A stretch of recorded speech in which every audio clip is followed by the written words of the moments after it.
My God, que c'est un peu n'importe quoi ce film-là. 5, 6, 7, 8, 9, 10. Bien. Très bien.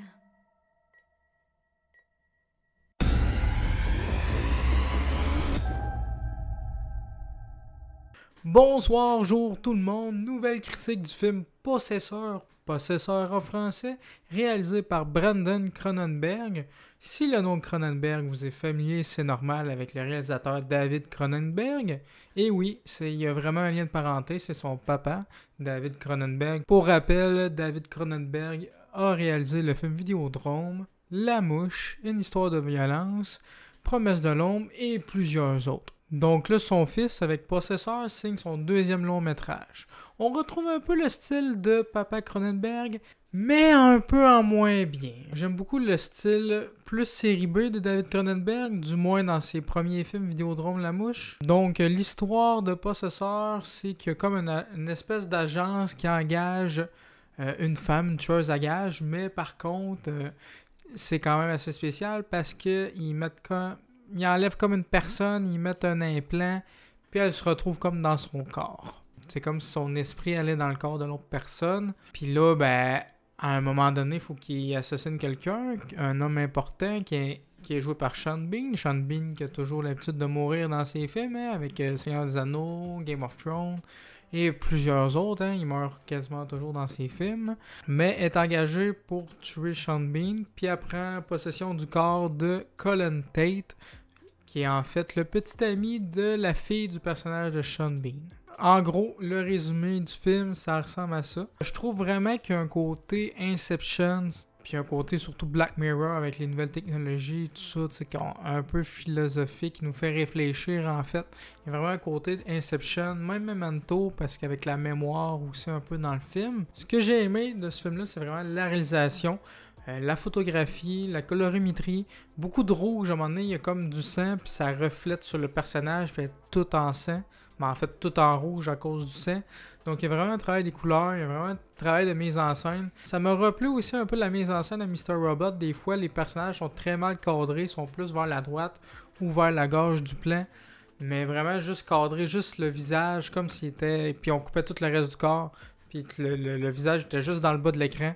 Donc, ça m'a vraiment rappelé le style de Mr. Robot dans la réalisation. Donc, vraiment, chaque plan a de l'air soigné, maîtrisé également. L'histoire, c'est plutôt ça la faiblesse un peu. Le scénario il est quand même prenant, on veut en savoir plus, mais le film il est long. Le film dure 1h45. J'ai écouté une version non censurée que... Je sais pas, il y a de la nudité pas mal dans la version non censurée. Beaucoup de gore aussi, si vous êtes amateur de gore et de nudité, écoutez-le en version non censurée. C'est un film très violent, très pervers même, j'ai envie de dire. Il y a des scènes, wow! Tu te sens mal à l'aise en fait en regardant le film bien souvent. Faut aussi écouter le film, vraiment, faut vraiment écouter les dialogues. Ça, j'aime ça. Tu sais, au début, il y a quelque chose qui peut paraître un peu insignifiant. Mais il faut que tu te rappelles de ce qui se dit si tu veux comprendre la fin, si tu veux comprendre l'évolution du personnage, puis qu'est-ce qui est arrivé au personnage en fait.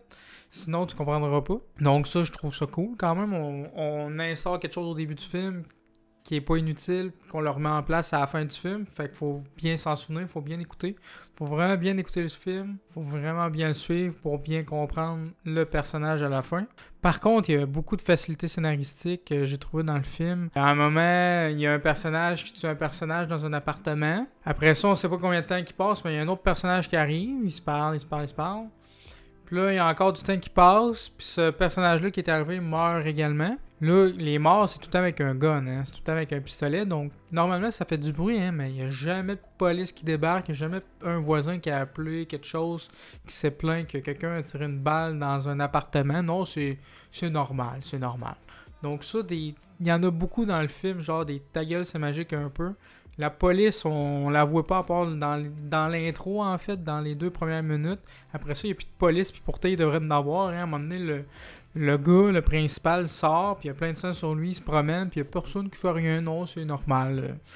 C'est normal de vivre comme ça. Une autre chose qui m'a dérangé dans le film, c'est que, tu sais, il y a de la technologie, tu sais, avec les implants, comme je disais, mais on n'en voit pas plus. Donc, c'est-tu normal dans ce monde-là? Est-ce que le monde est au courant dans ce monde futuriste, semi-futuriste?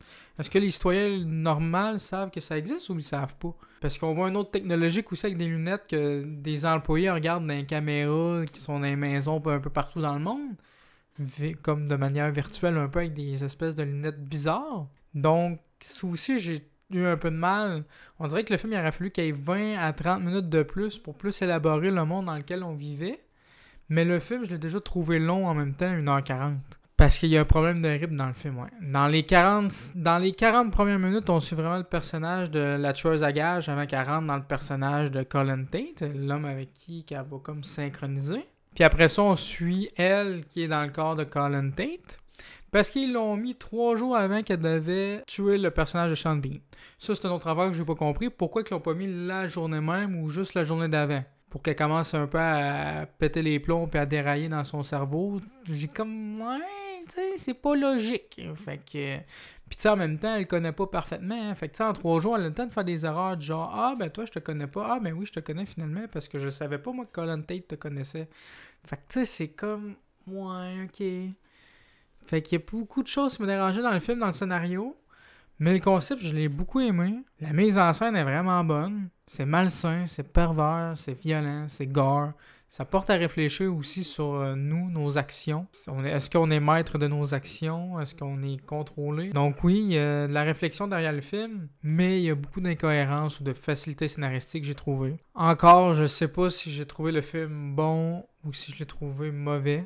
Encore aujourd'hui, alors que ça fait 2 jours que je l'ai écouté. Fait quoi, moi je pense que si vous aimez un peu les films space, indépendants, si vous aimez de la science-fiction un peu compliquée, style thriller, gore, si vous aimez l'ambiance malsaine, ben je pense que vous allez aimer ça. Donc voilà pour ma courte critique du film Possessor. Dites-moi en commentaire juste en bas si vous avez regardé le film, qu'est-ce que vous en avez pensé? Est-ce que la bande-annonce vous donne le goût de regarder le film? Dites-moi ça en commentaire. N'hésitez pas à laisser un petit pouce bleu à la vidéo, ça fait toujours plaisir. À partager la vidéo, ça aide beaucoup la chaîne. Et surtout, à vous abonner pour voir les prochaines vidéos. Sur ce, continuez de regarder des films et des séries et on se dit à la prochaine. Ciao!